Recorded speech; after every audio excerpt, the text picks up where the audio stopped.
Hi. Okay, those of you who've been watching my video so far will know that mainly I'm interested in academic stuff. Of course, over the past couple of years, I've been writing course books and experimenting with different forms of discourse and texts in general. Um, I've been experimenting with different kinds of dialogues for the purposes of course books. So I thought that probably I could share some of them with you and get some feedback. So the first one, trying to chill out. I find you dozing off when I walked in. What's wrong with you? You're on holiday. You're supposed to be on cloud nine. Actually, I'm knackered. I had to work until 9 last night. My boss is so inventive when it comes to torturing his staff. He said I had to help him move all his files before I went away. That's Wilson all over. Don't make a fuss. Where are you? I wouldn't spend the first day of my leave splayed out on the sofa. There are more interesting things to do. Like what? Joining your friends? I've never been into gossip, you know that. You're such a wet blanket. Hi, you once lost your sleep over me. Now I'm a pain in the neck, huh? Go back to sleep, honey. I'm going on a shopping spree. By the time I'm back, you'll feel much better. Gosh. Tailgating. I remember the first day I sat behind the wheel in fear and trembling. I started the engine and looked myself in the rear view mirror. Knowing what a great driver you are, I find it hard to believe you felt that way. It seems driving comes naturally to you. Compared to all these reckless drivers around, you're the best by far. Thanks, but I don't think so. I've got used to it after so many years, but still I can't help losing control, shaking and sweating whenever the car behind me comes to a halt in the nick of time. I really get mad. I know what this is called. It starts with a T, right? It's at the tip of my tongue. It's called tailgating, and it's the lousy habit of not keeping a safe distance from the car in front of you. You know what? It's usually youngsters who flag the highway code. I thought few people dare do it. They're heavy fines. So what? Tailgating will never stop being an issue, and it gets even more dangerous when driving at night. I freak out.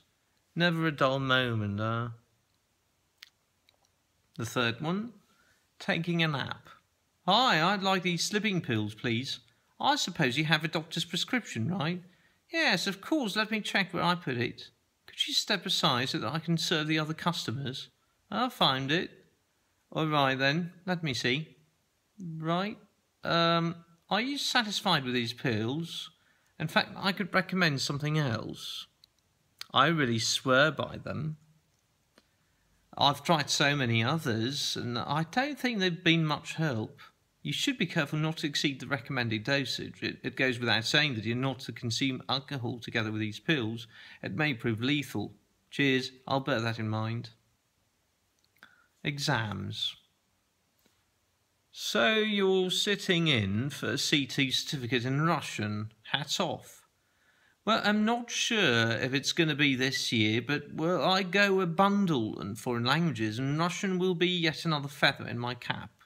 Don't you feel that what you've achieved is almost a miracle? A miracle? No way. Why do you say that? Learning a foreign language is a skill everyone can master, as long as they're studious and have a word knowledge. This helps you make connections, especially when you already speak one or two languages. Do you mean that there are similarities even between seemingly different languages, for example, Spanish and Russian? Yeah, certainly. Some languages are closer, others more distant relatives. I'm not really into languages, but I appreciate those who excel in them. I cannot but marvel at their mastery. What's most exciting is that adults don't do it for the purposes of an exam. They really have fun learning the languages, and like most students, I suppose for most students learning anything is kind of drudgery. All they care about is sitting exams and earning certificates, that's all. There are exceptions, of course, but I wonder how many of them would ever apply themselves to a foreign language if it weren't for the certificate. I couldn't agree more. Most of them collect certificates for their parents' sake.